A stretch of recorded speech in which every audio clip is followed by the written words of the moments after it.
ఈ పునరుద్ధానపు ఆరాధనలో దేవుని మందిరంలో ఆరాధనలో పాలు పంపులు పొందినటువంటి ప్రతి ఒక్కరికి నేను ప్రభువైన యేసుక్రీస్తు వారి ప్రశస్త నామములో మీ అందరికీ హృదయపూర్వకంగా వందనాలు శుభాలు తెలియచేస్తా ఉన్నాను. ప్రభు మిమ్మలను మీ కుటుంబాలను దీవించి ఆశీర్వదించును గాక. ఆమేన్. లైవ్లో ఆరాధనలో పాలు పంపులు పొందుతున్నటువంటి ప్రియులైన ప్రతి ఒక్కరికి కూడా నేను ప్రభు పేరట హృదయపూర్వక వందనాలు తెలియచేస్తా ఉన్నాను.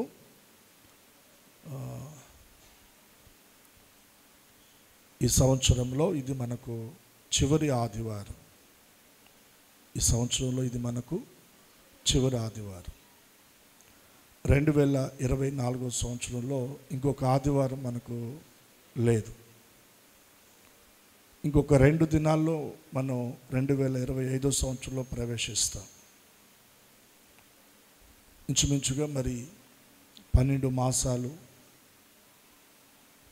దేవుడు తన కృపలో భద్రపరిచారు. ఈ రోజున మనం దేవుని మందిరములో ఇలా సజీవులమై ప్రభువును ఆరాధిస్తున్నామంటే మన బలము లేదా మనం కలిగి ఉన్న ఆరోగ్యము, మన జాగ్రత్తలు, మనం కలిగి ఉన్న ధనము మరొకటి ఏది కూడా కాదండి. కేవలం దేవుని కృపను బట్టే మనం బ్రతుకున్నాం. నమ్మిన వారు ఒకసారి దేవునికి స్తోత్రం చెప్పండి. ఈ సంవత్సరం అంతా కూడా తన కృపలో మనల్ని కాపాడిన దేవునికి మనం ఏమిస్తే ఆయన రుణాన్ని మనం తీర్చగలం? ఏమిస్తే ఆయన రుణాన్ని మనం తీర్చగలం? ఏమిస్తే రుణం తీరుతుంది? ఏమిచ్చినా మన రుణము తీరదు. ఏమిచ్చి ఆయన రుణాన్ని మనం తీర్చలేదు. దేవుడు మన నుండి కోరుకుంటుంది ఒకటే, కృతజ్ఞత కలిగి మనం ఆయనను స్తుతించటం, కృతజ్ఞత కలిగి ఆయన సన్నిధిలో మనం కనబడటం, కృతజ్ఞత కలిగి ఆయన కొరకు మనం బ్రతకటం. ఇక దానికి మించి మన దగ్గర యేసయ్య ఏం కోరుకోవటం లేదండి. కృతజ్ఞత కలిగి మనం ఆయన దృష్టిలో కనబడితే మన విషయమై ఆయన ఎంతో సంతోషిస్తాడు. సంవత్సరాలు గతించిపోతూ ఉన్నాయి. దేవుని కార్యాలు కూడా మన ఎడల నూతనపరచబడతా ఉన్నాయి. అన్ని విషయాల్లో దేవుడు మనల్ని ఆస్వాదిస్తూ ఉన్నాడు. అదే కోణంలో మనం కూడా సంవత్సరాలు గడుస్తున్న కొలది మనం కూడా దేవునిలో మరింతగా బలపడుతూ ఆయనకు దగ్గరవుతూ ఆయన వలె మనం కూడా రూపాంతరాన్ని పొందడానికి పరిశుద్ధాత్మ దేవుడు మనకు సహాయము చేయునుగాక. ఈ సమయంలో కొద్ది నిమిషాలు మనం చక్కగా దేవుని మాటలు ధ్యానం చేద్దాం. అందరూ కూడా బైబిల్ మీరు తెరచి చూడండి. విలాప వాక్యాలు 2వ అధ్యాయం, క్షమించండి 3వ అధ్యాయం. విలాప వాక్యాలు 3వ అధ్యాయం 22వ వచన భాగం. ఒకరు చదువుతుండగా మీరు అందరూ కూడా బైబిల్ తెరిచి మీరు ఈ వచన భాగాలు మీరు గమనించండి. యెహోవా కృపగలవాడు, ఆయన వాత్సల్యత ఎడతెగక నిలుచుచున్నది గనుక మనము నిర్మూలము కాకున్న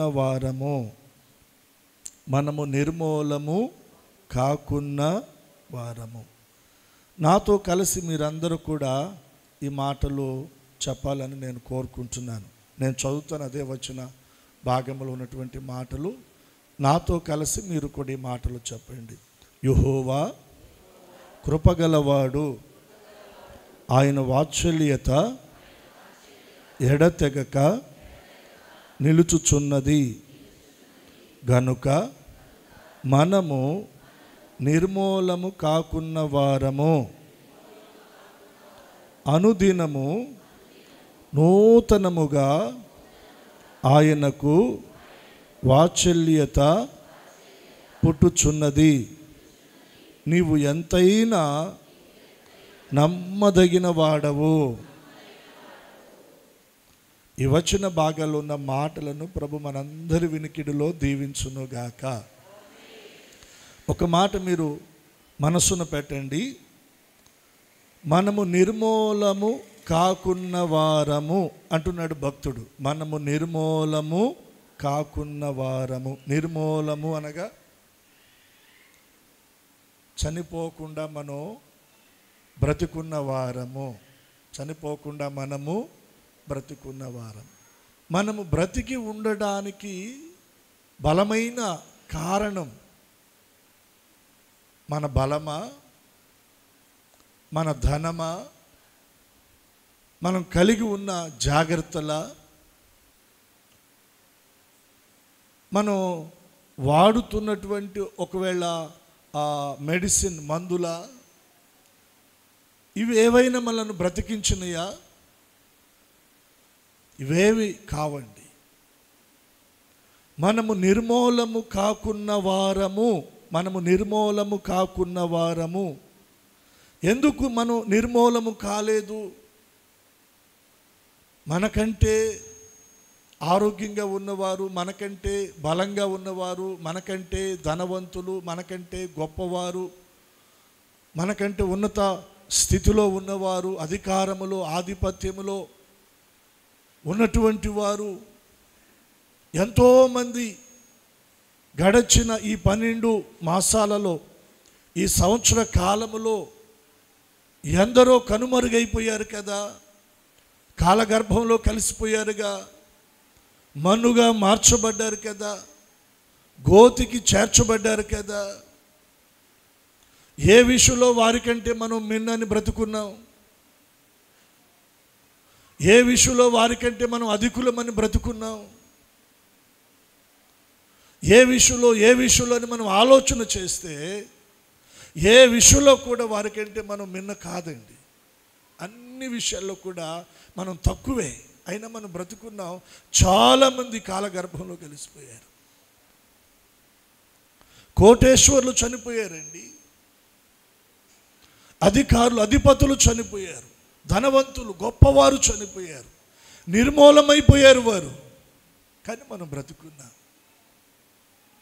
నేను ప్రభు పాదాల దగ్గర ప్రార్థన చేస్తూ ఉంటే ఈ వచన భాగంలో నా మాట నా హృదయాన్ని చాలా తాకిందండి.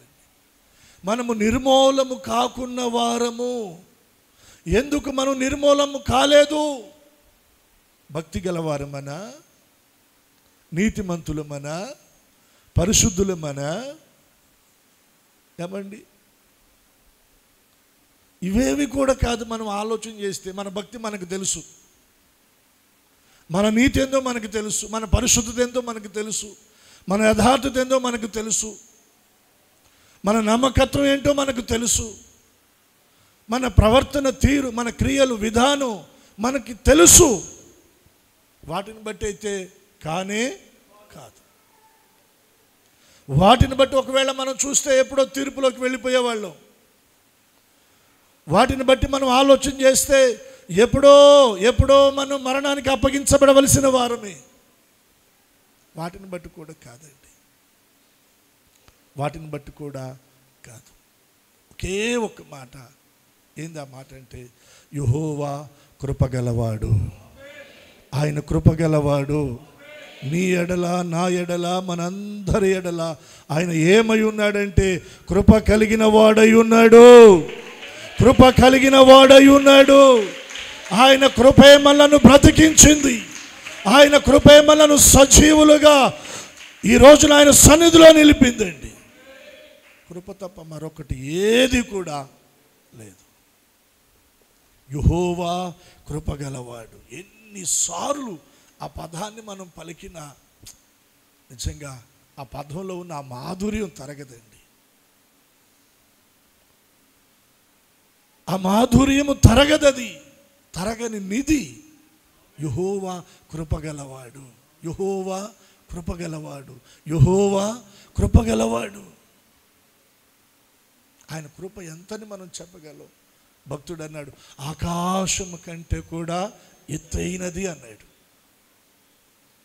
ఆకాశము ఎంత ఎత్తో మనం చెప్పగలమా? ఇంతని మనం కొలత వేయగలమా? ఇంతని అంచున వేయగలమా? ఇప్పటి వరకు ఎవరైనా చెప్పగలిగారా? అంత ఎత్తైనదంట ఆయన కృప, అంత ఎత్తైన కృప, అంత ఉన్నతమైన కృప, అంత మహోన్నతమైన కృప నీ ఎడల నా ఎడల ఆయన కనపరిచాడు. మన పిల్లల ఎడల కనపరిచాడు. మనం కలిగి ఉన్న సాంపద్యము సంపద ఎడల, మనం కలిగి ఉన్న పాడి పంటల ఎడల, పశువుల ఎడలైన తన మహాకృపను చూపాడు. కాబట్టి మనము నిర్మూలము కాకున్న వారము, లేకపోతే ఎప్పుడు చచ్చిపోయేవాళ్ళం. నా మటుకు నేను అదే తలుస్తున్నాను, నా మటుకు నేను అదే తలుస్తున్నాను. నేను బ్రతుకున్నానంటే కేవలము దేవుని కృప. కృప. గడిచిన దినాలలో చాలా ఆరోగ్యంగా ఉన్నారంటే ఆయన కాజీపేట గ్రామంలో పౌల్రాజు పాస్టర్ గారు వారి హౌస్కి ఎదర కొంచెం పక్కన చాలా యాక్టివ్గా పొలానికి వెళ్ళాడంట. గేదెలకు గడ్డి కోసుకున్నాడు, గడ్డి మోపు ఎత్తుకున్నాడు, ఎక్సెల్ మీద పెట్టుకున్నాడు, ఇంటికి తీసుకొచ్చాడు, ఇంటి ముందు బండి ఆపాడు, ఆ గడ్డి మోపు తీసి అలా అక్కడ పక్కన పెట్టాడు. పక్కన పెట్టిన ఆయన అలా ఉరికి కింద పడిపోయాడు. హాస్పిటల్కి తీసుకుని వెళ్ళే వ్యవధిలోనే చనిపోయాడండి. ఎందుకు చనిపోయాడు ఎవరికి అర్థం కాల. ఏదైనా కాస్త నీరసంగా బడలికగా బాగోని ఆ దినాలు ఏమైనా ఒక వారం ఉన్నాయంటే ఏమి లేవు. ఆ ఇంటి వారు చెప్తున్న మాటలు, నీరసం అని బాగోలేదని ఎప్పుడు అనలేదు.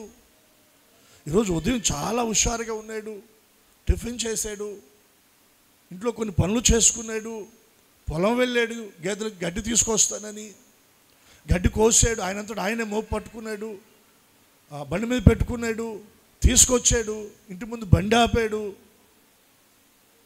ఆ మోపు తీసి అలా ఆ గేదెల దగ్గర తీసుకుని వెళ్ళి అక్కడ పెట్టాడు, పక్కకు ఒరిగి క్రింద పడిపోయి చనిపోయాడండి. ఇంట్లో వాళ్ళు పడిపోయాడని చెప్పి ఆతృతగా ఆయన్ని హాస్పిటల్కి తీసుకుని వెళ్ళే మార్గంలోనే ఆయన చనిపోయాడు.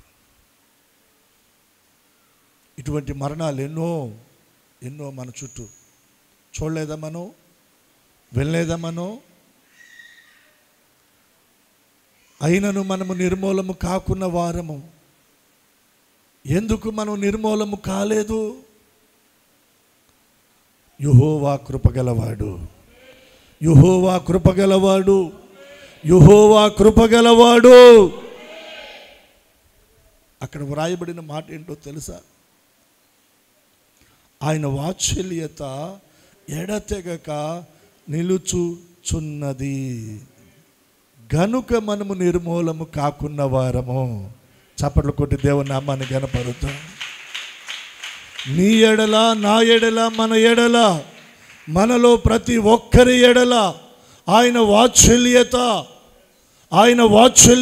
ఎడతెగక ప్రతి దినములో ప్రతి గడియలో ప్రతి నిమిషము ప్రతి క్షణము ఆయన వాత్సల్యత మన మీద నిలుచుచున్నది. పగటికి పగలు, రాత్రికి రాత్రి. నువ్వు పని చేస్తున్నా, ప్రయాణం చేస్తున్నా, నువ్వు నిద్రపోతున్నా, నీ మీద ఆయన వాత్సల్యత ఎడతెగక నిలుచుచున్నది. కాబట్టి మనము నిర్మూలము కాకున్నవారు.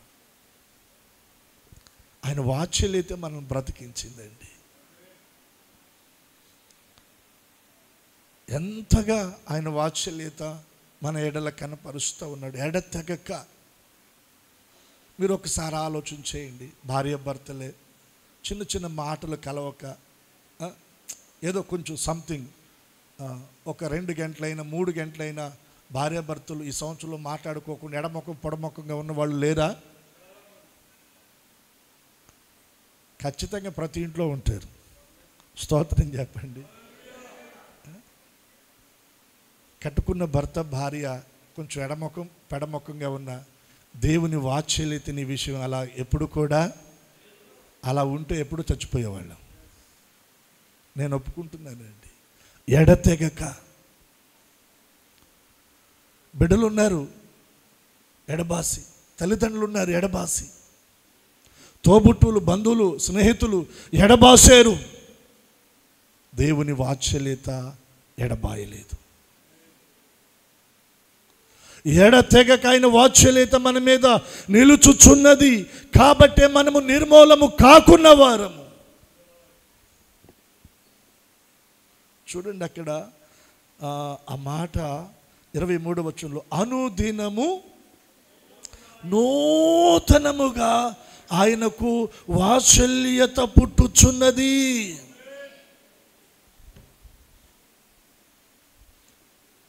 వివాహమైన రోజున, వివాహమైన వారమున, వివాహమైన మాసమున ఉన్న ప్రేమ సంవత్సరాలు జరుగుతున్న కొలది ఆ ప్రేమ ఉంటుందా?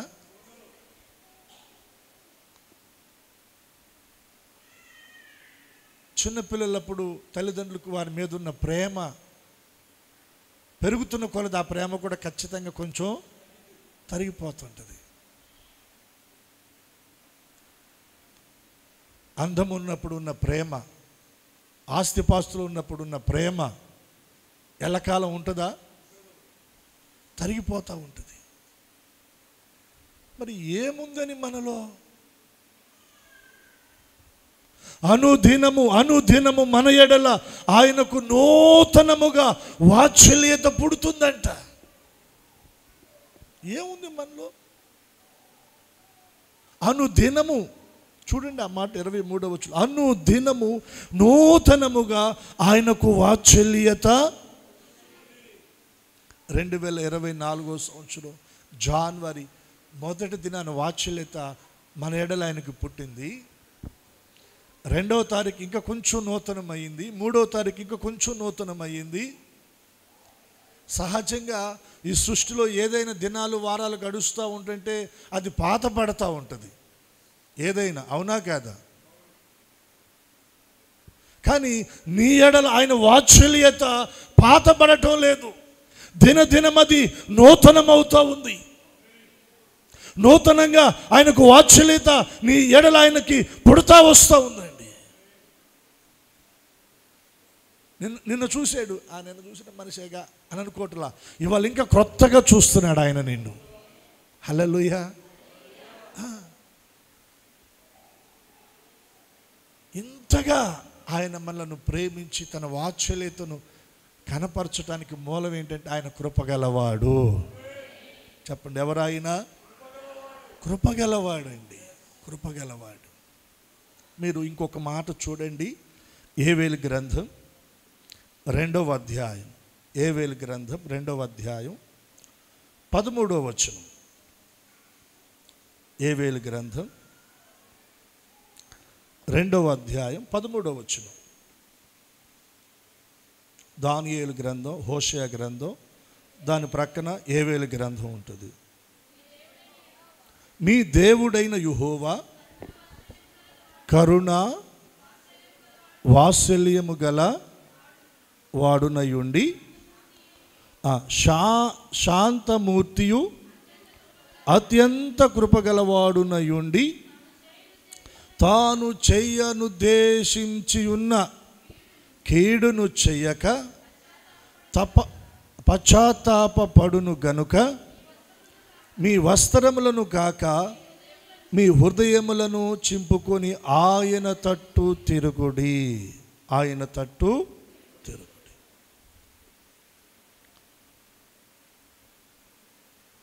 ఈ వచన భాగాలు మీరు జాగ్రత్తగా గమనిస్తే, మీ దేవుడైన యెహోవా, మనము సేవిస్తున్న మన దేవుడు, మన ప్రభు, మన జీవ ప్రదాత, మన ఆరాధ్య దైవం, మన నాథుడు, మన ప్రభు అయిన యేసుక్రీస్తు వారు. ఆయన ఏమై ఉన్నాడంట? మీ దేవుడైన యెహోవా కరుణ వాత్సల్యము గల వాడును, శాంతమూర్తియు అత్యంత కృపగలవాడు. రెండు చేతులెత్తి స్తోత్రం చెల్లిద్దాం. యెహోవా కృపగలవాడు, అత్యంత కృపగలవాడు.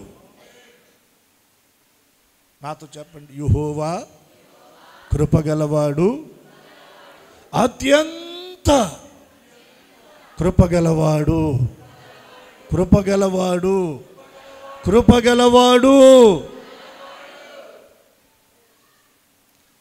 ఆ కృపలో మన ఎడల ఆయనకి ఏం కలుగుతుందంటే వాత్సల్యత. ఆ వాత్సల్యత మనము నిర్మూలము కాకుండానట్లుగా మనల్ని బ్రతికిస్తూ ఉంది. ఇక్కడ చదివిన ఆ మాటలు మీరు జాగ్రత్తగా కోట్ చేయండి. మీరు చక్కగా రాసుకోగలిగితే మీరు వాటిని నోట్ చేసుకుని ఆ రిఫరెన్సెస్ మీరు కోట్ చేయండి. కృపగలవాడు, అత్యంత కృపగలవాడు. కృపగలవాడు, అత్యంత కృపగలిగిన వాడు. అయినా ఏమంటున్నాడంటే ఇక్కడ కరుణా వాత్సల్యము గల వాడును, శాంత మూర్తియు, అత్యంత కృపగలవాడునయుండి, అత్యంత కృపగలవాడునయుండి తాను చెయ్యనుద్దేశించిన కీడు చెయ్యక ఏమవుతున్నాడు చెప్పండి? పశ్చాత్తాపడుతున్నాడంట. కీడు చేద్దామనుకున్నాడు కానీ కీడు చేయటం లేదంట. ఆయనే ఎందుకు ఇలా అనుకున్నానా అని బాధపడుతున్నాడంట. ఆయన వాత్సల్యత ఏంటో మీకు అర్థం కావాలి. ఎందుకు కీడు చేద్దామనుకున్నాడు? కీడు చేద్దామని ఎందుకు అనుకున్నాడు ఆయన? ఎందుకు అనుకున్నాడంటే మనము మాట వినని వారమై, లోబడని వారమై, అవిధేయులమై, ఎన్నిసార్లు మాట్లాడినా, ఎన్నిసార్లు గద్దించినా ఆయన వైపు తిరగని వారమై, మొండి వారమై మన మానాన మనం బ్రతుకుతున్నామండి. ఎలా బ్రతుకుతున్నాం? ఎలా బ్రతుకుతున్నాం? ఎందుకు కీడు చేస్తాను అని ఆయన అనుకున్నాడు? కీడు చేయడానికి ఆయనకు ఆలోచన ఎందుకు వచ్చిందంటే మన పాపము, మన అతిక్రమము, మన దోషము అది ఎక్కడికి వెళ్ళిపోయిందంటే ఆకాశానికి వెళ్ళిపోయిందంట. ఎక్కడికి వెళ్ళిపోయింది చెప్పాలి? ఎక్కడికి వెళ్ళిపోయింది?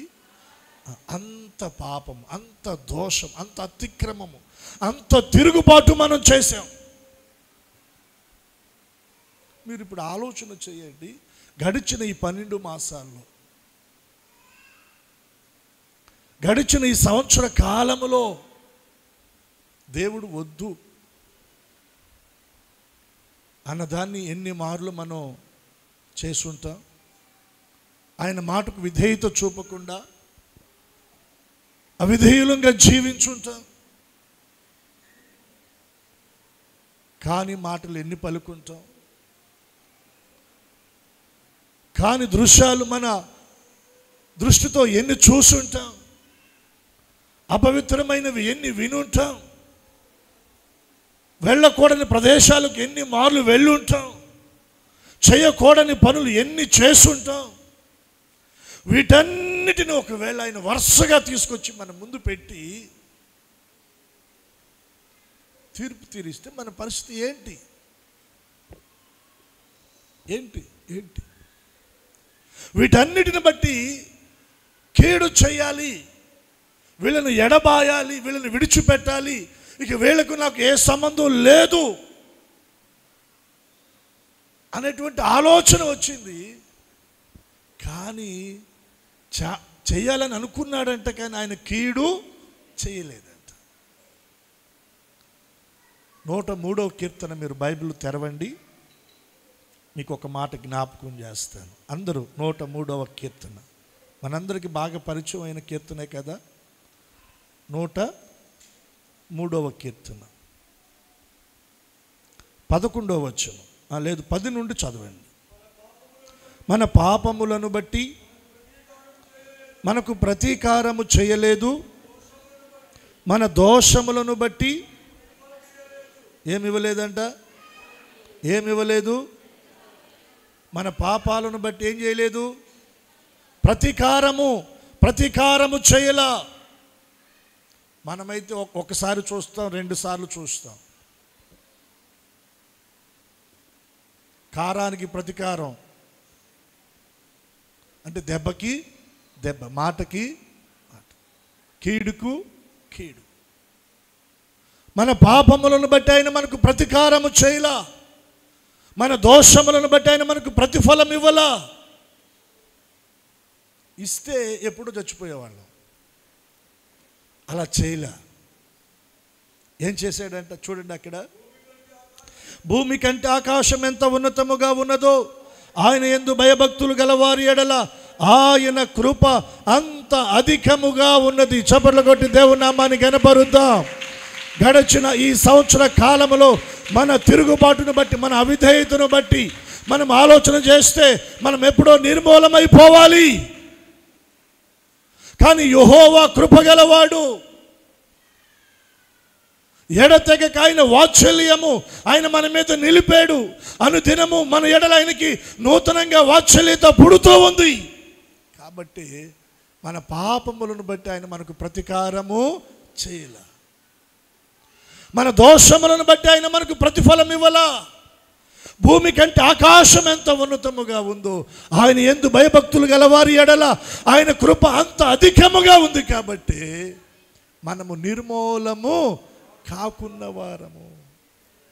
ఎన్ని ఆటలాడాం, ఎన్ని పాటలు పాడాం, స్తోత్రం చెప్పండి. మనకే తెలుసు. నాయి మీకు తెలుసా, మీ నాకు తెలుసా? ఎవరి వాళ్ళకే, మన అందరూ ఎవరికి తెలుసు? ఎన్ని మాటలండి,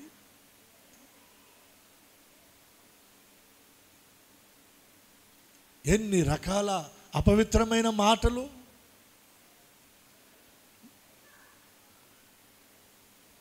దేవునికి దుఃఖాన్ని, ఆయాసాన్ని కలిగించిన ఆ పరిస్థితులు మన జీవితంలో వెనుతిరిగి ఆలోచన చేస్తే ఎన్నో గుట్టలు గుట్టలుగా, రాసులుగా కనబడతాయి. వాటన్నిటిని బట్టి ఆయన ప్రతీకారము, ప్రతిఫలము ఇవ్వాల. ఎందుకంటే ఆయన నిన్ను ప్రేమిస్తున్నాడు. నీ మీద ఆయన తన వాత్సల్యతను కనపరుస్తూ ఉన్నాడు.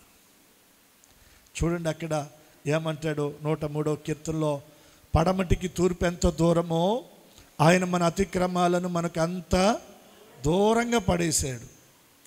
తండ్రి తన కుమారుని ఎడల జాలిపడినట్లు, చప్పట్లు కొట్టేసే నామానికి కనపరుద్దాం. మాట వినకపోతే కోపం రావాలి కదా, కోపం వస్తూ ఉంది. కానీ ఆ కోపానికి మనం తాళజాలలేమని, ఆయన కోపం ఎదుట మనం నిలవలేమని, ఆయన కీడు చేద్దామని అనుకోని కూడా దాన్ని మనం భరించలేమని ఆయన దాన్ని మానుకొని మన ఎడల ఆయన జాలి పడుతూ ఉన్నాడంటండి. కాబట్టే మనము నిర్మూలము కాకున్నవారు. ఆయన జాలి లేకపోతే ఎప్పుడు చచ్చిపడి ఉండేవాళ్ళం. స్తోత్రం చెప్పండి, ఇంకోసారి చెప్పండి. చదువు ఆ మాట వెంకటేష్. 103వ కీర్తన 13వ వచనం.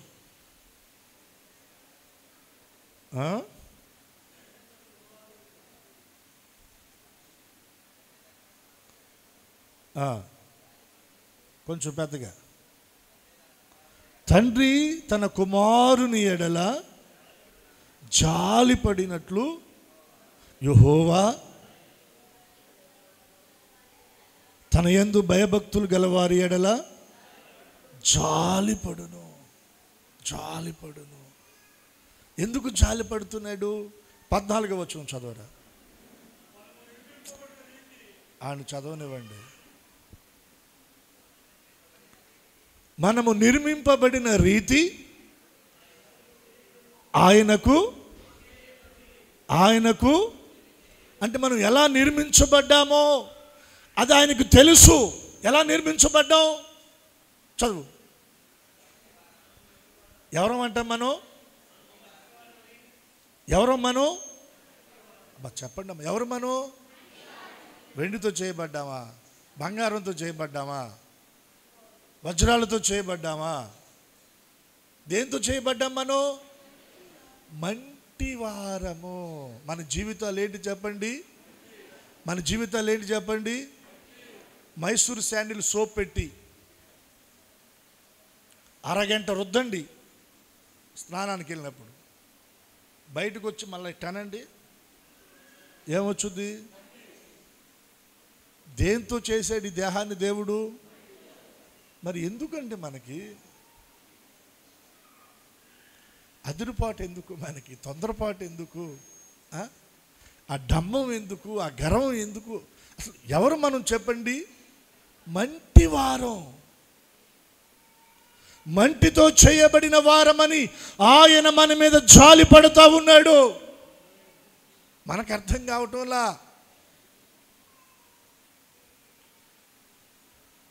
కాలు దువ్వుతున్నాం, మాటలు విసురుతున్నాం,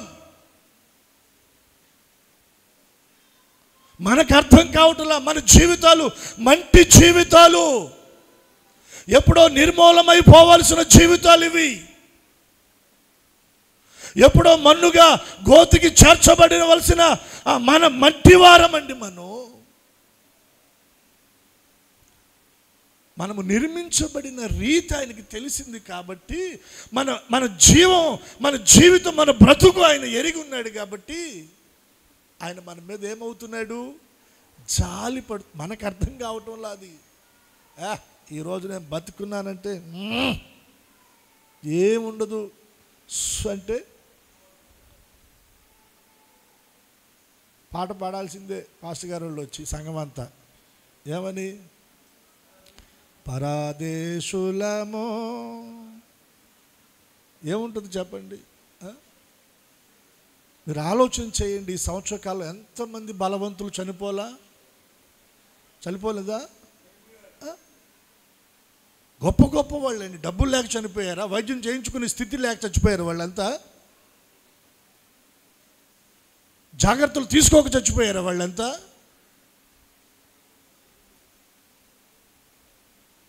మన జీవం ఎంతలో కనబడి అంతలో మాయమయ్యే ఆవిరి. ఎంతసేపు కనపడుతుంది మనకి? అడవి గడ్డి పువ్వులతో పోల్చబడింది మన ప్రాణం. అడవి గడ్డి పువ్వు ఎంత సమయం ఉంటుందండి? అది ఉదయం వికసిస్తుంది, మధ్యాహ్నానికి ఎండకి వాడిపోతుంది. నీటి మీద బుడగ ఎంతసేపు ఉంటుంది? టుపుకు మన పగిలి. ఎవరో మనం మంటివారం అని ఆయన మన మీద జాలి పడుతూ ఉన్నాడు. ఇది అర్థం కావటంలో మనకి. ఇది అర్థమైతే మనం దీనులంగా మారిపోతాం, సాత్వికులంగా మారిపోతాం, దయా హృదయం కలిగిన వారంగా మారిపోతాం. తండ్రి తన కుమారుని ఎడల జాలి పడినట్లుగా ఆయన మన మీద జాలి పడుతున్నాడు. దానికి కారణం ఏంటంటే ఆయన కృపగలవాడు, అత్యంత కృపగలవాడు, మహాకృప కలిగిన వాడు. మన భక్తి లేదా మన నీతి లేదా మన పరిశుద్ధత మన ప్రార్థనలు బట్టి కాదు. మన వైపు ఎన్నో అవిధేయతలు ఉన్నాయి, ఎన్నో తొట్టుపాట్లు ఉన్నాయి, ఎన్నో పొరపాట్లు ఉన్నాయి. మాట వినని మొండి స్వభావం మనలో ఉంది, తిరుగుబాటు స్వభావం మనలో ఉంది. వాటన్నిటిని బట్టి కీడు చేద్దామని అనుకుంటున్నాడు కానీ ఆయన మన వైపు చూడగానే ఆయనకి ఎందుకో మరి వాత్సల్యత నూతనంగా పుడతా ఉంది. కారణం ఏంటంటే మనం మంటివారమని ఆయన జ్ఞాపకం చేసుకుంటున్నాడు. మంటివారమని ఆయన జ్ఞాపకం చేసుకుంటున్నాడు. అంతకు మించి ఇంక మన దగ్గర ఏమి కూడా, కేవలం ఆయన కృప, ఆయన వాత్సల్యత మనను బ్రతికిస్తూ ఉంది. నినేవే పట్టణం మీదకి దేవుడు ఉగ్రత పంపిద్దామని అనుకున్నాడా లేదా? చూడండి మీరు యోనా గ్రంథం, మీరు బైబిల్ తెరిచి 4వ అధ్యాయం యోనా గ్రంథం 4వ అధ్యాయం.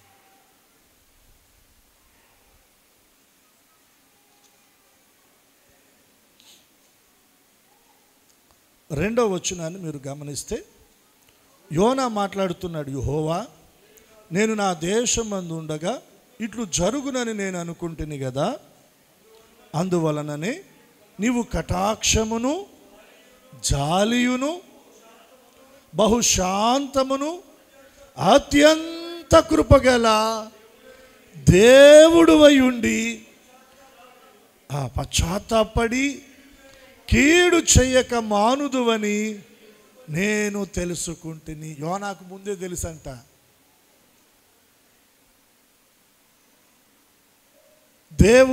దేవుడు ఏమై ఉన్నాడో యోనా తెలుసుకున్నాడు. దేవుని గురించి మాట్లాడుతున్నాడండి యోనా. ఏమంటున్నాడు ఆ మాటలు చూడండి. రెండవ వచనంలో యెహోవా, నేను నా దేశమందు ఉండగా ఇట్లు జరుగునని నేను అనుకుంటుని కదా. ఏమంటున్నాడు? అందువలననే నీవు కటాక్షమును, నాతో చెప్పండి అందరూ, కటాక్షమును జాలియును బహుశాంతమును అత్యంత కృపగల దేవుడు. ఆయనలో ఏముంది? కటాక్షం ఉంది, జాలుంది, శాంతము కదండి, బహుశాంతం అంట. ఎంత శాంతముతో. కాబట్టి మనం నిర్మూలం కాకుండా ఎవరు సహిస్తారు, ఎవరు ఓర్చుకుంటారండి? సంవత్సరాల తరబడి ఎన్ని మార్లు ప్రేమగా ఆయన మనకి చెప్పాడు మనసు మార్చుకోమని, ప్రవర్తన దిద్దుకోమని, జీవితాన్ని కట్టుకోమని, కుటుంబాన్ని చక్కబెట్టుకోమని ఎన్ని మార్లు ప్రేమగా ఆయన నీతో చెప్పాడు. ఏముంది, లైట్కి తీసుకుని వెళ్ళిపోతున్నాం. ఆయన శాంతమూర్తి, బహుశాంతమూర్తి అంట. దేవుడు ఏమై ఉన్నాడో యోనా ఎరిగాడు. మరి మనం ఎరిగావా? మనకు అర్థం కావటంలా. ఏముందిలేండి అనుకుంటున్నాం. ఏమంటున్నాడు? కటాక్షమును జాలియును బహుశాంతమును అత్యంత కృపగల దేవుడువై ఉండి పశ్చాత్తాపడి కీడు చెయ్యక మానుదువని నేను. నువ్వు అంటావే కానీ కీడు చేయవయ్యా. నీ మనసు నాకు తెలుసు, నీ హృదయము నాకు తెలుసు. ఏదో మా తిరుగుబాటును బట్టి కొద్దిగా కోపడతావు కానీ, ఏదో కీడు చేస్తానంటావు కానీ నువ్వు కీడు చేయవు నాకు తెలుసు. అందుకనే నేను అక్కడే ఉన్నాను. నువ్వే ఇదంతా చేసావు, లేనిపోయిందంతా. దేవునికి ఒకసారి స్తోత్రం చెప్పండి. ఇదంతా చేయకపోతే వాళ్ళు ఎలా మారు మనసు పొందుతారు? నినేవే పట్టణ ప్రజలు ఎంతమంది ప్రజలు చెప్పండి? వారు ఆ రోజుల్లోనే ఆ పట్టణంలో ప్రజలు 1,20,000 మంది అండి. ఇప్పుడు 10 సంవత్సరాల క్రిందట మన భారతదేశపు జనాభా లెక్కల్లో 110-120 కోట్లు. ఇప్పుడు ఎంతమంది? 140 నుంచి 150 కోట్ల మంది దాకా అంటే పెరిగారు. ఒక 10 సంవత్సరాల్లో ఒక 20 కోట్ల మంది ప్రజలు మన భారతదేశంలో పెరిగారు. మరి ఇప్పుడు యోనా కాల చరిత్రను మనం ఆలోచన చేస్తే ఆ రోజుల్లోనే ఆ పట్టణంలో 120,000 మంది ఉన్నారంటండి. అంటే అది ఒక మహానగరం. కుడి ఎడమలు ఎరగని 120,000 మంది ప్రజలు.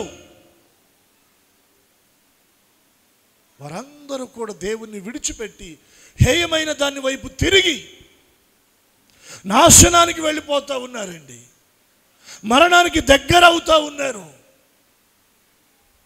వారి విషయమై దేవుడు ఎంత బాధపడుతున్నాడు. వారు మారాలి, వారి జీవితాలు మారాలి, వారి మనస్సులు మారాలి, వారి బ్రతుకులు మారాలి, వారి జీవితాలు చక్కబడాలని వారికి ఒక అవకాశం ఇవ్వటానికి దైవజనుడైన యోనాను నినేవే పట్టణానికి వెళ్ళమని దేవుడు సెలవిచ్చాడు. యోనా గ్రంథం 1వ అధ్యాయం 1వ వచన భాగాలు మీరు గమనించండి. యెహోవా వాక్కు అమితే కుమారుడైన యోనాకు ప్రత్యక్షమై ఇలాగు సెలవిచ్చెను, నినేవే పట్టణస్థుల దోషము నా దృష్టికి ఎందుకు కీడు చేస్తా అన్నాడు? ఉత్తగా చేస్తా అన్నాడా? వాళ్ళ దోషము దేవుని దృష్టిలో ఎలా మారిపోయింది? అది ఘోరంగా మారిపోయిందండి. దేవుడు చూసి సహించలేకపోతున్నాడు, దేవుడు చూసి తట్టుకోలేకపోతా ఉన్నాడు, దేవుడు చూసి ఓర్వలేకపోతా ఉన్నాడు. అయ్యో, ఇంత దిగజారిపోయారేంటి, ఇంత పాడైపోయారేంటి, ఇంత పతన స్థితికి వెళ్ళిపోయారేంటని దేవుడు తట్టుకోలేకపోతా ఉన్నాడు. కోపం వస్తూ ఉంది, వారిని శిక్షిద్దామనుకుంటున్నాడు, కానీ శిక్షించలేదు. ఒక అవకాశం ఇద్దాం, మనసు మార్చుకుంటారేమో, ప్రవర్తన దిద్దుకుంటారేమో, నా వైపు తిరుగుతారేమో, తమ దుర్మార్గతను విడిచిపెడతారేమో. ఒక అవకాశం ఇద్దాం, ఒక అవకాశం వారికి ఇద్దామని దేవుడు తలస్తున్నాడు. వారి స్థితి ఏంటో వరకు తెలియచేయడానికే దేవుడు తన సేవకుని అక్కడికి పంపించాలని యోనాతో దేవుడు మాట్లాడాడు. ఏమన్నాడు చూడండి, ఇదిగో నీవు వెళ్ళి నినెవె మహాపట్టణమునకు పోయి దానికి దుర్గతి కలుగునని. దుర్గతి ఎందుకు? వారి దోషము దేవుని దృష్టిలో ఘోరంగా అయిపోయింది కాబట్టి ఆ పట్టణానికి దుర్గతి. దేవుడు తన సేవకుని పంపిస్తూ ఉన్నాడు. నినెవె పట్టణానికి వెళ్ళు, ఆ పట్టణ ప్రజలకు నువ్వు దేవుని వాక్యాన్ని ప్రకటించు, వారి స్థితి ఏంటో వారికి తెలియచేయి. ఒకవేళ మారితే వారికి ఒక అవకాశం ఇద్దాము అని దేవుడు సేవకుని పంపిస్తున్నాడు. యోనా దేవుడు చెప్పంగానే వెళ్ళాడా? యోనా మీద మనం చాలా తేలిగ్గా మాట్లాడేస్తాం, కానీ నినెవె పట్టణానికి వెళ్ళమంటే తర్షీషుకి వెళ్తున్నాడని నేను అనుకుంటున్నాను. ప్రతి సేవకుడు, ప్రతి దైవజనుడు దేవుడు చెప్పంగానే వెంటనే సేవకు వచ్చేసిన వాళ్ళేనా? మనం ఆలోచన చేస్తే సేవ అంటే చాలామంది ఏమనుకుంటారంటే ఇది మంచి పూలబాట అని. పైకి కనబడేది పూలబాట, కానీ దాని వెనక ఉన్నదేంటో తెలుసు, అది ముళ్ళబాట. తేలిక ఎవరు సేవకు రారండి. నా మటుకు నేను కొన్ని మాసాలు దేవుని పిలుపు, ఆయన దర్శనాన్ని, ఆయన పిలుపుకు లోబడి సేవ చేయడానికి నేను పిలవంగానే వెంటనే రాలేదు. కొన్ని మాసాలు తడవ చేశాను. అమ్మో, నా వల్ల కాదు, నేను చేయలేను. చేసేవారికి సహకరిస్తాను. 1-2 పనిష్మెంట్లు ఇచ్చిన తర్వాత అప్పుడు దేవుని మాటకు లోబడి సేవలోనికి రావటం జరిగింది. వెంటనే రాలా. యోనా పరిస్థితి కూడా అదే. నినెవె వెళ్ళమన్నాడు, కానీ తర్షీషుకు వెళుతూ ఉన్నాడు. దేవుడు యోనా పట్ల ఎంతో ప్రణాళిక కలిగి ఉన్నాడు, ఎంతో ప్రేమ వాత్సల్యత కలిగి ఉన్నాడు. నా మాట వినకుండా వెళ్ళిపోతాడని వదిలిపెట్టేయలేదు. అలా అని యోనానేమి చక్కగా ఆయన ప్రయాణ మార్గాన్ని సవ్యంగా ఏమి చేయలేదు. చిన్న ఒడిదుడుకులను తీసుకొచ్చాడా లేదా? యోనా ప్రయాణం చేస్తున్న ఓడ దేనిలో చిక్కుకుంది? తుఫాన్లో చిక్కుకొని ప్రమాదానికి గురయిందండి. ఓడలో ఉన్న వారందరూ ప్రాణభయంతో అల్లాడిపోయి ఈ ఉగ్రత ఎవరిని బట్టి వచ్చిందని వారు చీటీలు వేస్తేది యోనా పేరు మీదకి వచ్చింది. యోనా దగ్గరికి వచ్చి అడిగితే కరెక్టే, నన్ను బట్టే ఈ తుఫాను వచ్చింది. మరి ఇప్పుడు దీనికి పరిష్కారం ఏంటి? నన్ను ఎత్తి మీరు సముద్రంలో పడేస్తే మీరు గమ్యానికి సవ్యంగా వెళ్ళిపోతారు. తుఫాను రేగిందండి. మామూలు తుఫాను కాదు, భయంకరమైన తుఫాను రేగింది. అది ఆ పరిస్థితుల మధ్యన యోనా గ్రహించాడు, దేవుని చిత్తానికి విరోధంగా నేను ఏమీ కూడా చేయలేను, దేవుని నడిపింపునకు విరోధంగా నేను ఏమీ చేయలేను, ఏ గమ్యాన్ని చేరలేను, ఏ పనిని తుదముట్టించలేను, అది ఏది నాకు దీవెన కాదు అనుకున్నాడు. అందుకని దేవుని చిత్తానికి అప్పగించుకొని సముద్రంలో పడవేయమన్నాడు. ప్రతి దైవజనుని జీవితంలో సేవకు రావడానికి ముందు ఖచ్చితంగా కొద్దిగా డిలే చేస్తారు. దేవుడు వారికి ఏదో ఒక చిన్న చిన్న పనిష్మెంట్లు ఇచ్చి ఆయన తన వైపు తన సేవలోనికి వారిని తీసుకొని వస్తాడు. దేవునికి ఒకసారి 2 చేతులు ఎత్తి స్తోత్రం చెప్పండి, దగ్గరగా చెప్పండి. నేను అనుకుంటున్నాను ఒక 20% 30% పిలవంగానే వెంటనే సేవకు సమర్పించుకొని వచ్చిన వాళ్ళు ఉంటారు. 60-70 మంది ధైర్యం చేయడానికి అడుగులు ముందుకు వేయలేరు.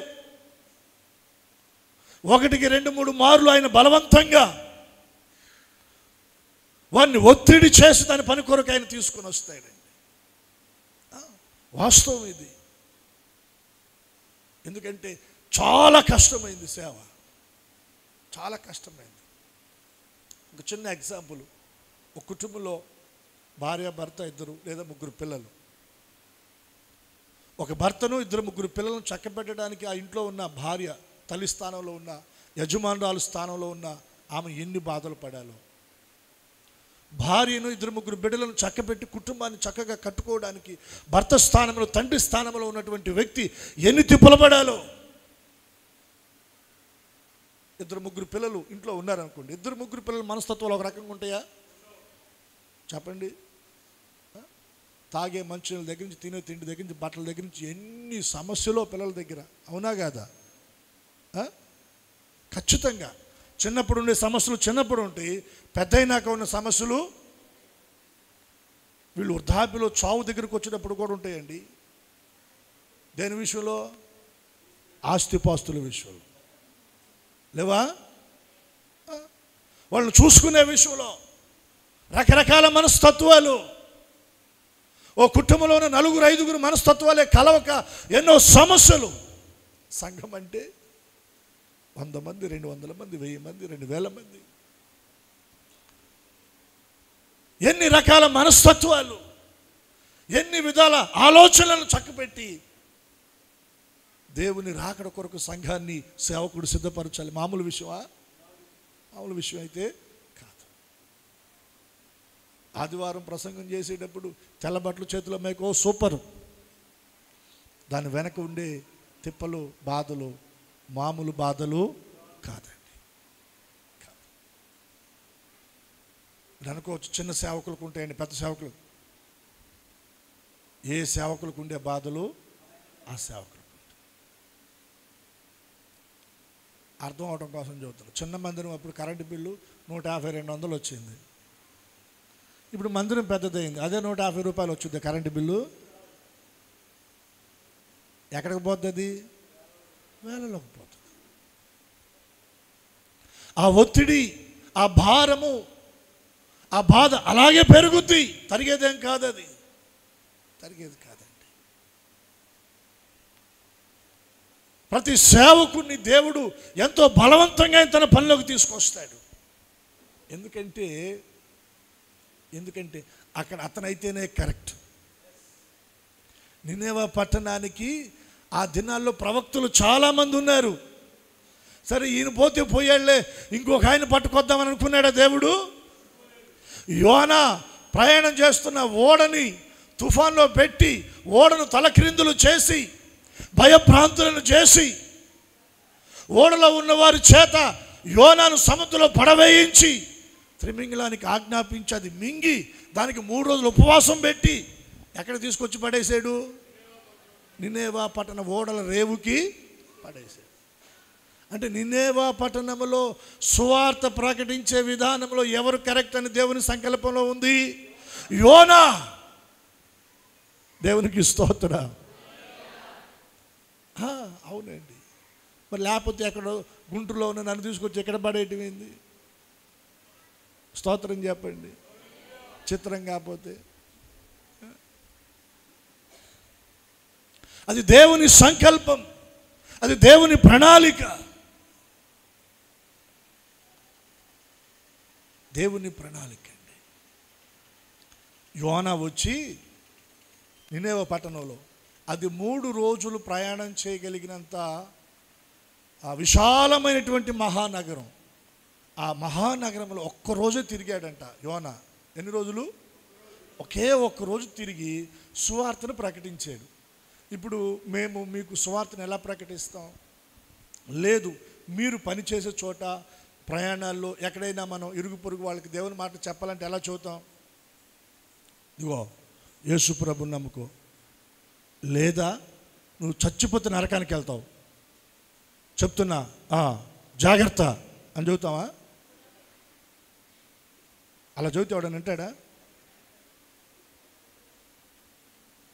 ఒక మంగళ ఆయన యేసు ప్రభు నమ్ముకున్నాడంట. ఎవరు నమ్ముకున్నాడు? యేసు ప్రభు నమ్ముకుని మారు మనసు బాప్తిజం పొందిన తర్వాత తొలి దినాలు ఆయన హృదయంలో ఒక వేదన, సువార్త చెప్పాలి, ఎవరికైనా సువార్త చెప్పాలి అని. అవకాశం దొరకట్లా. ఒక రోజున షాప్లో వర్క్ చేసుకుంటా ఉన్నాడు, ఖాళీగా ఉంటే ఒక ఆయన వచ్చాడు గడ్డం చేయించుకోవడానికి. చక్కగా ఇది కప్పి నీళ్లు రాసి పేస్ట్ రాసి బ్లేడ్ వేసి ఏడదాకా చేసి చేసేటప్పుడు కత్తాడబెట్టి యేసు ప్రభు గురించి చెప్పడం మొదలుపెట్టాడంట. రెండు మాటలు. యేసు ప్రభు నమ్ముకోకుండా చచ్చిపోతే మనం నరకానికి వెళ్తాం, యేసు ప్రభుని నమ్ముకొని చచ్చిపోతే పరలోకానికి. నువ్వు యేసు ప్రభుని నమ్ముకోవాలి అని కొంచెం బేస్తూ చెప్పాడంట. రిప్లై ఏమి ఇవ్వాలో అర్థం కాల, అంటున్నాడంట. అది లాగి ఆ పేపర్కి రాసి మళ్ళా కత్తి పెట్టే లోపు మనోడు ఆ కుర్చీలోంచి దిగి పరుగు అంట. పరిగెత్తుతుంటే ఈ కత్తి పట్టుకొని మనోడు కూడా పరిగెత్తుతున్నాడంట. దేనికి? ఆ మిగిలిన గడ్డం చేద్దామని. గొంతు మీద కత్తి పెట్టి ఇప్పుడు చెప్పు నమ్ముకుంటావా నమ్ముకోవా అంటే ఎట్లుంటుంది పరిస్థితి? మనం ఎవరికైనా సువార్త చేసేటప్పుడు, అయ్యా బాధలో ఉన్నారా, కష్టంలో ఉన్నారా, దేవుని నమ్ముకోండి, దేవుడు సహాయం చేస్తాడు, ప్రార్థన చేసుకోండి, మందిరానికి రండి, సేవకులు ప్రార్థన చేస్తారు, సంఘం ప్రార్థన చేస్తారు, దేవుడు సహాయం చేస్తాడు అని మనం చెబుతాం. అంతేగా? ప్రేమగా చెబుతాం, బ్రతిమలాడి చెప్తాం, మృదువుగా చెప్తాం, దేవుని ప్రేమను గురించి చెప్తాం, ఆయన దీర్ఘశాంతాన్ని గురించి చెప్తాం, ఆయన సిలువ మరణ పునరుద్ధానాల గురించి చెప్తాం, ఆయన శక్తుల గురించి చెప్తాం. మరి యోనా సువార్త ఎలా చెప్పాడు చూడండి మీరు. 3వ అధ్యాయం 4వ వచనం. యోనా ఆ పట్టణములో ఒక దిన ప్రయాణమంత దూరము సంచరించుచు ఇక 40 దినములకు నినేవా పట్టణము. ఇదే ఆయన సువార్త చేసింది. దేవుడు టార్గెట్ ఇచ్చాడా? యోనాను పంపించేటప్పుడు దేవుడు టార్గెట్ ఇచ్చాడా? ఇన్ని రోజులు అని చెప్పాడా దేవుడు? ఎవరిచ్చారు? ఈ పాస్టర్ గారు టార్గెట్ పెట్టాడు నినేవా పట్టణానికి. ఎన్ని రోజులు?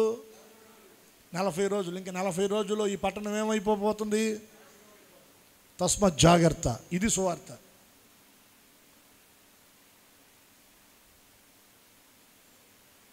ఇప్పుడు అక్కడక్కడ కొంతమంది తగలబడ్డారు, మతోన్మాదులు.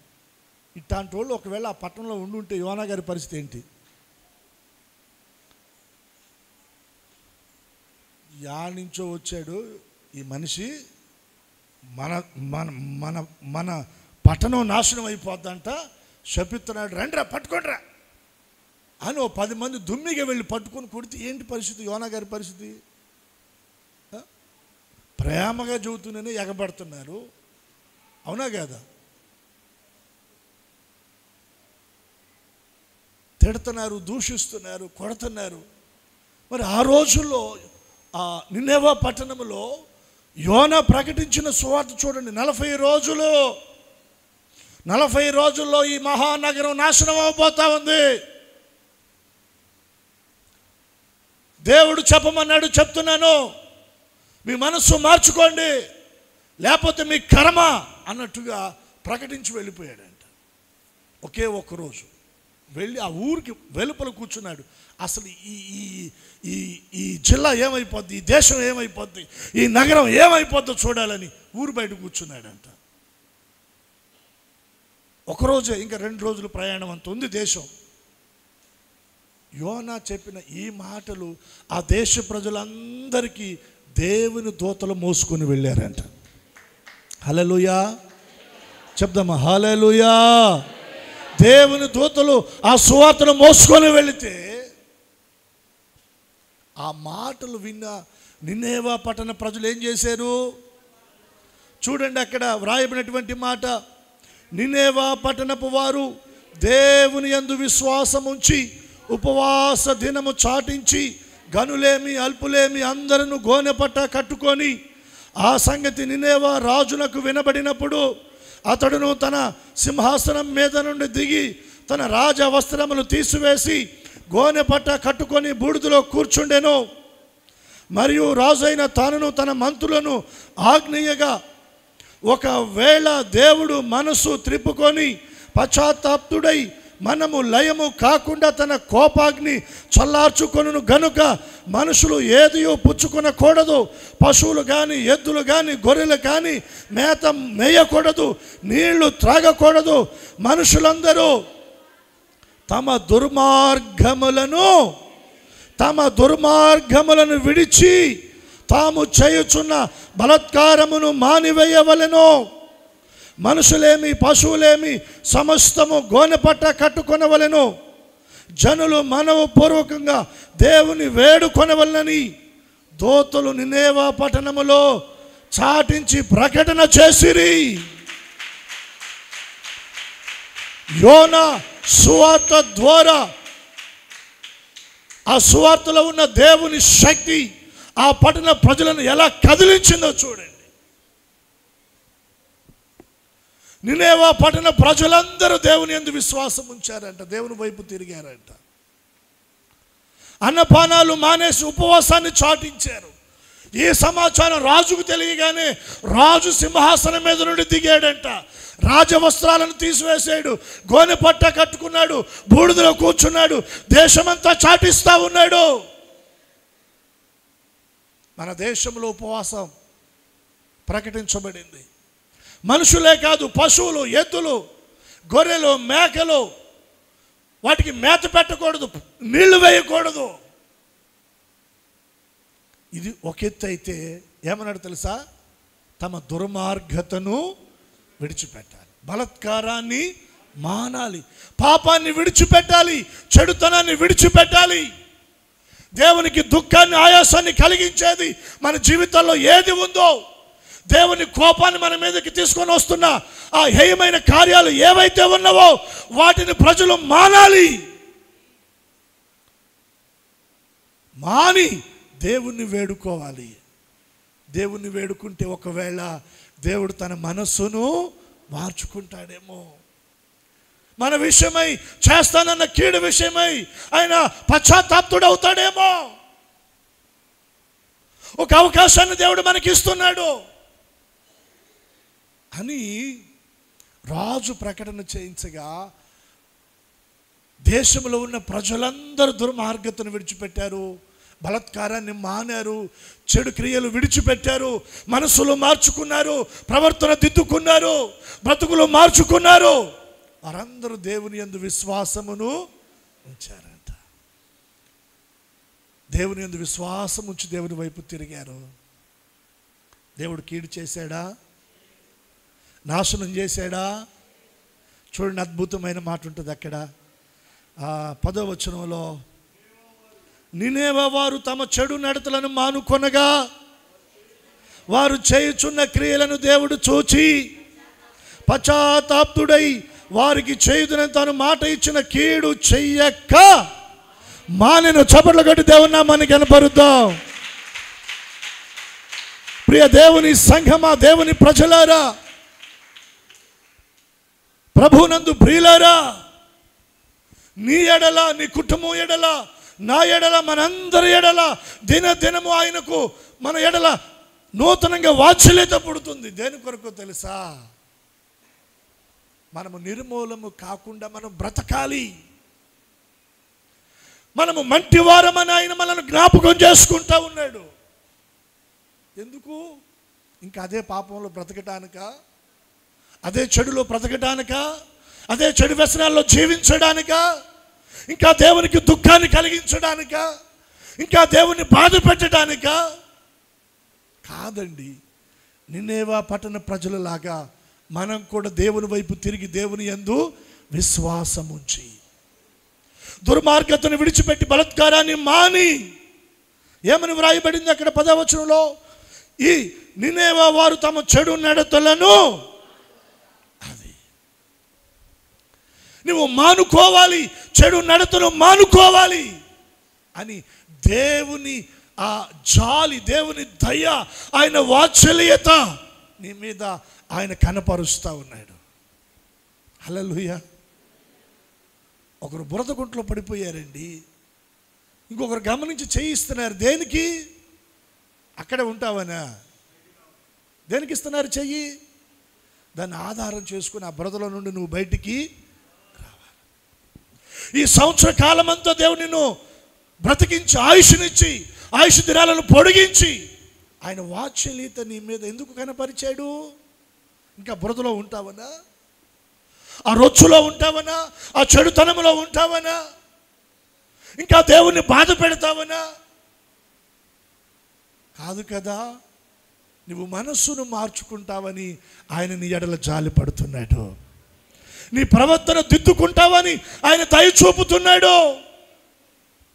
మారు మనసు పొందుతావని ఆయన వాత్సల్యత నీ మీద ఎడతెగక నిలుస్తూ ఉంది. లేదంటే ఈ సంవత్సరం 12 మాసాల్లో నిర్మూలమైన వారు కొక్కొలలుగా ఉన్నారు. వారికంటే నువ్వు ఏ విషయంలో అధికుడు అని నువ్వు బ్రతుకున్నావు? ఏ విషయంలో నువ్వు గొప్పవాడు అని బ్రతుకున్నావు? ఆలోచన చేస్తే దేనిలో కూడా మనము అధికులము కాదండి. అయితే మనం మారాలని ఆయన వాత్సల్యతను మన ఎడల కనపరుస్తున్నాడు. నినేవా పట్టణ ప్రజలు మానారు. దేవుడు ఏం చేశాడంట? మానుకొనగా వారు చేయుచున్న క్రియలను దేవుడు చూచి పశ్చాత్తాప్తుడై వారికి చేయుదునని తను మాట ఇచ్చినా ఏం చేయలేదంట? కీడు చేయటం ఆయన మానాడు. ఇందాక మనం చదువుకుంది ఏవేలు గ్రంథంలో అదే కదా. ఆయన తన వాత్సల్యతను మన ఎడల కనపరుస్తూ ఉన్నాడు. చేస్తానన్న కీడు చెయ్యక ఏం చేస్తున్నాడు? ఆయన మేలు చేస్తున్నాడు. నినేవా పట్టణానికి దేవుడు ఏం చేశాడు? మేలు చేశాడు. ఈ విషయంలో కొద్దిగా యోనాకి కొంచెం సంకటం కలిగింది, బాధ కలిగింది. మీరు బాగానే ఉన్నారు, మధ్యలో నాకాయి తిప్పలో.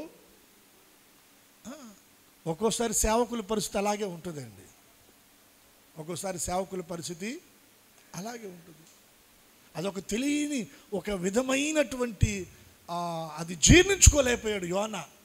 నాకు తెలుసు నువ్వు ఇట్లా చేస్తావని, అందుకనే నేను అసలు రాను, అక్కడే ఉందాం అనుకున్నాను. 3 చెరువు నీళ్ళు 30 తిప్పలు పెట్టి నన్ను తీసుకొచ్చావు ఎక్కడికి? మరి చేయొచ్చుగా, కీడు నాశనం చేయొచ్చుగా అంటే దేవుడు ఏమన్నాడో తెలుసా? 4వ అధ్యాయం 11వ వచనం చూడండి. అక్కడ దేవుడు ఏమన్నాడు? అయితే 120,000 కంటే ఎక్కువ కుడి ఎడమలు ఎరగని జనము బహు పశువులను గల నినేవా మహాపురము విషయములో నేను విచారపడవద్దా అని యోనాతో. ఈ మహానగరములో ఉన్న ప్రజలు, పశువులు వీళ్ళందరూ పాడైపోతూ ఉంటుంటే వారి విషయంలో నాకు బాధ ఉండదా అని దేవుడు యోనాను అడుగుతున్నాడు. దేవుని బాధ ఏంటి? నువ్వు పాడైపోతున్నావని. దేవుని వేదన ఏంటి? నువ్వు చెడిపోయావని. తన స్వరూపంలో, తన పోలికలో, తనలాగా ఆయన నిన్ను చేసుకున్నాడు. అయితే నువ్వు ఆయనలాగా కాకుండా నీ జీవితాన్ని నువ్వే పాడు చేసుకొని దేవునికి దూరం అయిపోతే నీ మీద కోపడుతూనే ఆయన ఏం చూపాడు చెప్పండి? దైవజనులు యేసన్న గారు ఆయన చనిపోవడానికి ముందుగా రాసిన చివరి పాటల్లో ఒక పాట, ఆశ్రయ దుర్గమ నా యేసయ్య. దైవజనులు రాసిన పాటలో ప్రతి పదం ఎంతో జీవంతో ఉంటుందండి. ఆ పాట మరి ఆయన ఎలా రాశారో కానీ ఏ అనుభవంతో ఆ పల్లవిలో ఒక మాట పెడతాడు, కోపించుచునే కోపించుచునే వాత్సల్యమును చూపితివి. ఎంత అద్భుతం, నిజమే కదా. కోపం అలా కొద్దిగా మన మీదకి వస్తుంది, కానీ ఆ కోపం వెనక ఏముంది? వాత్సల్యత. ఏదో మృదుగా ఒక దెబ్బ కొట్టి వెంటనే కౌగిల్లోకి తీసుకుంటున్నాడండి. మన పనులను బట్టి ఆయన కోపం వస్తుంది, కానీ సరిచి కొట్టడం వల్ల ఎలా కొడుతున్నాడు? ప్రేమగా అలా అని మళ్ళీ ఏం చేస్తున్నాడు? దానికి కూడా ఆయన కౌగిల్లోకి తీసుకున్నాడు. అదే వాత్సల్యత. కాబట్టి మనము నిర్మూలము కాకున్నాము. సరిచి కొడితే ఈ పాటికి దేవునికి స్తోత్రం చెప్పండి. హిందువులైతే బొక్క బోర్లు పెడతారు, సరిచి కొడితే అంతే, సావుగోతిలో. కొట్టాడా? కొట్టలేదండి. ప్రేమగా దెబ్బేసి మళ్ళా వెంటనే కౌగిలిది. కోపించుచునే వాత్సల్యతను కనపరుస్తున్నాడు. యెహోవా కృపగలవాడు. చెప్పండి, యెహోవా కృపగలవాడు. యెహోవా కృపగలవాడు. యెహోవా కృపగలవాడు. ఎడతెగక ఆయన వాత్సల్యత మన ఎడల ఆయన కనపరుస్తున్నాడు. కాబట్టి మనము నిర్మూలము. ఈ రోజున మనం నిర్మూలము కాకుండా సజీవులమై బ్రతుకున్నామంటే ఆయన వాత్సల్యత మన మీద నిలుచుంది. నినేవా పట్టణం మీద నిలుచున్న ఆయన వాత్సల్యత మన మీద కూడా నిలుచుంది. దేవుడు ఎప్పటికప్పుడు తన సేవకుడి ద్వారా, తన వాక్యం ద్వారా దేవుడు మనల్ని దర్శిస్తున్నాడు. మన పొరపాట్లు, తొట్టిపాట్లు, మనం తొట్టిల్లిన అనుభవాలు మన ముందు పెడుతున్నాడు, మనతో మాట్లాడుతున్నాడు, మనల్ని సరిచేస్తున్నాడు, మళ్ళీ ఆయన దగ్గరికి తీసుకుంటున్నాడు. కాబట్టి మనం బ్రతుకున్నా. మన పాపములను బట్టి ఆయన మనకేం చేయలేదు చెప్పండి? ప్రతీకారం చేయలే. మన దోషములను బట్టి ఏమి ఇవ్వలేదు ఆయన మనకి? ప్రతిఫలం ఇవ్వలేదు. భూమి కంటే ఆకాశం ఎంత ఉన్నతముగా ఉందో మన ఎడల ఆయన కృప కూడా. తండ్రి తన కుమారుని ఎడల జాలిపడినట్లు ఆయన మన ఎడల ఎందుకు జాలిపడుతున్నాడంటే మనం మంటి వారమని ఆయన జ్ఞాపకం చేసుకున్నాడు. నినేవా ప్రజలు తిరిగినట్టు దేవుని వైపు మనం తిరుగుతాం. ఈ సంవత్సరపు చివరి దినాలు కదా, ఇంకొక 2 రోజులు మన ముందు ఉన్నాయండి. దేవుడు మీకు ప్రేరణ కలగచేస్తే ఒక పూట లేదా ఒక రోజు ఉపవాసం ఉండండి, ప్రభు దగ్గర ప్రార్థన చేసుకోండి. ఈ సంవత్సర కాలంలో ఎక్కడ తొలగిపోయాం, ఎక్కడ తొట్టిల్లిపోయాం, ఎక్కడ పడిపోయాం, ఎక్కడ దేవుణ్ణి బాధ పెట్టాం, ఎక్కడ దేవునికి దుఃఖం కలిగింది మన విషయంలో, ఎక్కడ దేవుడు ఆయాసపడ్డాడు, ఎక్కడ దేవుని సన్నిధికి మనం దూరం అయ్యాం, ఏ విషయాల్లో మనం ప్రార్థన చేసుకోలేకపోయాం, వాక్యాన్ని చదవలేకపోయాం, దేవుని మందిరానికి మిస్ అయ్యాం, ఎక్కడ స్తుతించలేకపోయాం, ఎక్కడ పరిచర్య చేయలేకపోయాం. ఒకసారి తిరిగి మనం ఆలోచన చేసుకుంటే ఖచ్చితంగా అవన్నీ మనకు కనబడతాయండి. వాటి విషయంలో నినేవా ప్రజలు దేవుని దగ్గర పశ్చాత్తాపడినట్టు మనం కూడా, అయ్యా ఇక్కడ నేను తొలగిపోయాను, అయ్యా ఇక్కడ నేను తొట్టిల్లిపోయాను, అయ్యా ఇక్కడ నేను పడిపోయానయ్యా, ఇక్కడ మాట తొందరపడి మాట్లాడానయ్యా, అయ్యా నా కళ్ళతో చూడకూడనివి చూశానయ్యా, అపవిత్రమైన మాటలకు చెవిచ్చానయ్యా, మందిరానికి దూరం అయిపోయాను ప్రభా, మందిరానికి దూరం అయ్యానయ్యా, ప్రార్థన లేని దినాలు ఎన్నో ఉన్నాయి ఈ సంవత్సరంలో, నన్ను క్షమించు ప్రభా, వాక్యాన్ని చదువుకోలేని దినాలు ఎన్నో ఉన్నాయి నా జీవితంలో, నీ మీద నేరారోపణ చేసిన పరిస్థితులు ఉన్నాయ్యా, నన్ను క్షమించు ప్రభా, సొనిగాను, గొనిగాను, అసంతృప్తిని వ్యక్తపరిచాను, ఇటువంటి పరిస్థితులు ఎన్నో ఉన్నాయి ప్రభా నా జీవితంలో. అయినా వాటిని బట్టి నువ్వు నాకు ప్రతీకారం చేయలేదు, వాటిని బట్టి నాకు ప్రతిఫలం ఇవ్వలేదయ్యా. ఆకాశం అంత ఉన్నతమైన నీ కృప నా ఎడల కనపరిచావు, ఒక తండ్రి తన కుమారుని ఎడల జాలిపడినట్లుగా నా మీద జాలిపడ్డావు కదయ్యా. నేను మంటివాడినని నువ్వు నన్ను జ్ఞాపకం చేసుకున్నావు. లేదంటే ఏ రోజు నేను నిర్మూలమైపోవలసింది, ఎప్పుడో నేను చనిపోవలసింది. ఎడతెగక నీ వాత్సల్యతను నా ఎడల కనపరిచావు. ఇంతగా నువ్వు నన్ను ప్రేమించావే, ఇంతగా నా కుటుంబాన్ని నువ్వు ప్రేమించావే, ఇంతగా ఎడతెగక నీ వాత్సల్యతను నా ఎడల కనపరిచావే. ఏమిచ్చి నీ రుణాన్ని నేను తీర్చగలను ప్రభువా? ఏమిస్తే రుణం తీరుతుందయ్యా? ఏమిచ్చి నీ రుణాన్ని నేను తీర్చుకోగలను ప్రభువా? నా శేష జీవితం నీ కొరకు బ్రతకాలని ఆశపడుతున్నాను. కృతజ్ఞుడునై నీ కొరకు సాక్షిగా బ్రతకాలని అనుకుంటున్నానయ్యా. నా పొరపాటు నాకు అర్థమవుతుందయ్యా. నా తొట్టిలిన పరిస్థితులు నాకు అర్థమవుతున్నాయి ప్రభువా. నేను పశ్చాత్తాపడుతున్నానయ్యా అని దేవుని దగ్గర నువ్వు కన్నీరు విడవగలిగితే ఈ సంవత్సరపు చివరి దినాల్లో ఆయన నిన్ను మరొకసారి తన కౌగిల్లోకి తీసుకుంటాడు. ఆయన కృప నిన్ను ఆవరిస్తుంది. ఆయన వాత్సల్యత నీ మీద కుమ్మరించబడుతుంది. ఏ విషయాల్లో నీ మీద కోపడ్డాడు ఆ కోపమంతా నీ మీద నుండి తొలగిపోతుంది. ఆ కోపమంతా దూరం అయిపోతుంది నీకు. నిన్నేవా పట్టణం మీదకి వచ్చిన కనికరం నీ మీదకి వస్తుంది. ఆ పట్టణ ప్రజల మీదకి వచ్చిన దేవుని కనికరం నీ కుటుంబం మీదకి వస్తుంది. నీ సాంపత్యం మీదకి వస్తుంది. ఆయన నీ వైపు నుండి కోరుకుంటుంది ఒక్కటే, నీ స్థితి నువ్వు తెలుసుకో, నీ పొరపాటు నువ్వు గ్రహించు, నీ తొట్టిలోని అనుభవాలు నువ్వు ఒకసారి గ్రహించు, సరి చేసుకో. దేవుని వాక్యం అంటుంది, నీతిమంతుడు 7 మార్లు పడినా తిరిగి లేస్తాడు. నువ్వు లేవాలని దేవుడు కోరుకుంటున్నాడు. నువ్వు లేవాలని దేవుడు నీకు అవకాశం ఇస్తున్నాడు. నువ్వు లేవాలని ఆయన నీ కొరకై తన బాహువును చాపుతున్నాడు. నువ్వు పడిపోయిన చోటే ఉండకూడదు. నువ్వు పడిపోయిన స్థితిలోనే ఉండకూడదు. నువ్వు తొట్టిలిని కాడ ఆగిపోకూడదు.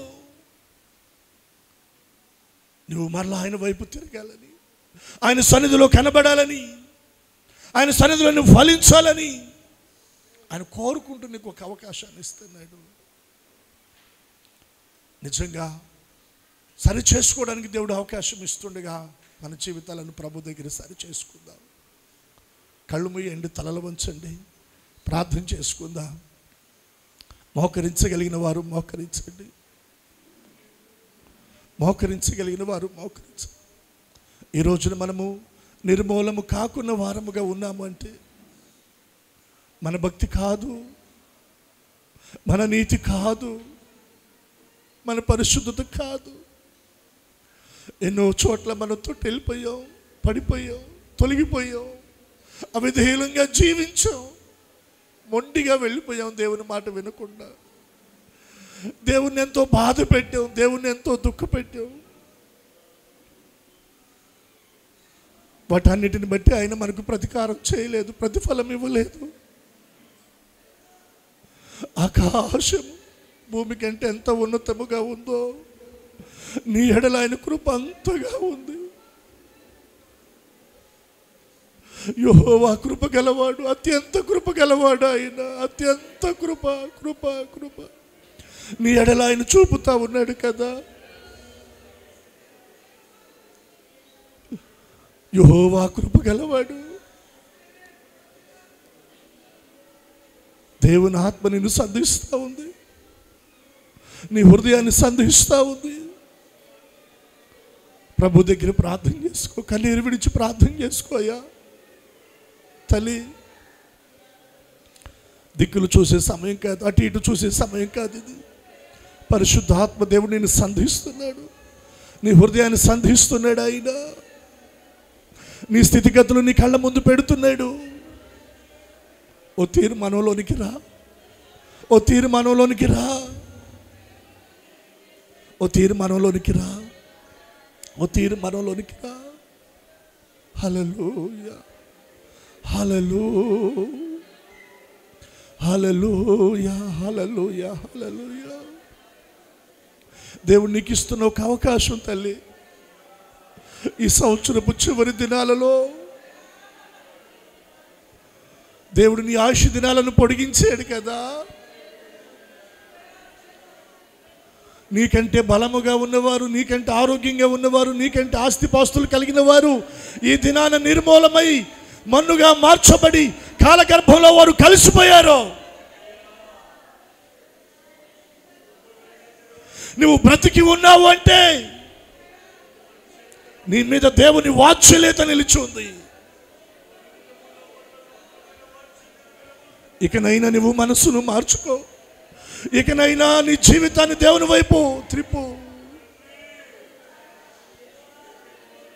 ఇంకెంతకాలము దేవునికి దూరంగా ఉంటావు? ఇంకెంతకాలము దేవుని సన్నిధికి నువ్వు దూరంగా ఉంటావు? ఇంకెంతకాలము దేవుణ్ణి బాధ పెడతావు? ఇంకెంతకాలము దేవునికి దుఃఖాన్ని కలిగిస్తావు? మనసు మార్చుకోవా? మారు మనసు పొందవా? దేవుని వైపు తిరగవా?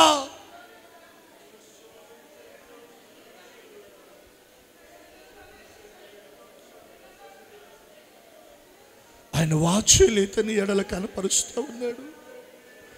ఆయన వాత్సల్యతని ఎడల కనపరుస్తూ ఉన్నాడు. చేతులెత్తి ప్రభు దగ్గర ప్రార్థన చేసుకుందామా? అందరం చేతులు ఆకాశము తట్టెత్తండి అయ్యా. అడగండి. చేతులు ఆకాశము తట్టెత్తండి ప్లీజ్. అందరూ చేతులు పైకెత్తండి. చేతులు పైకెత్తి ప్రభు దగ్గర ప్రార్థన చేసుకుందాం. ఆకాశము తట్టు చేతులు. అయ్యా, మీరు కృప కలిగిన దేవుడు అయ్యా, అత్యంత కృప కలిగిన దేవుడు అయ్యా, కరుణామూర్తివయ్యా, కటాక్షము కలిగిన దేవుడు అయ్యా, మహాశాంతము కలిగిన దేవుడు అయ్యా. మీ వాత్సల్యత మా ఎడల కనపరుస్తూ ఉన్నారయ్యా. మీ వాత్సల్యత ఎడతెగక మా ఎడల చూపుతూ ఉన్నారయ్యా. ఎన్ని మార్లు నిన్ను దుఃఖపెట్టాను ప్రభు, నన్ను క్షమించండి అయ్యా, నన్ను క్షమించండి అయ్యా.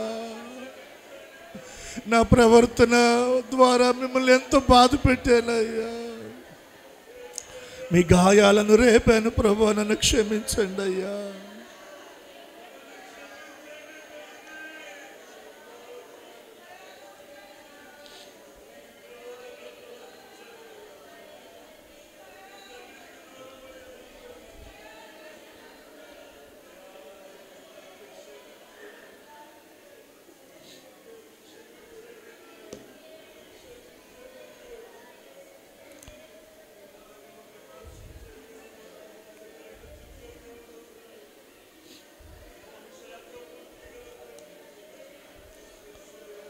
పరిశుద్ధ తండ్రి, మీకు వందనాలు.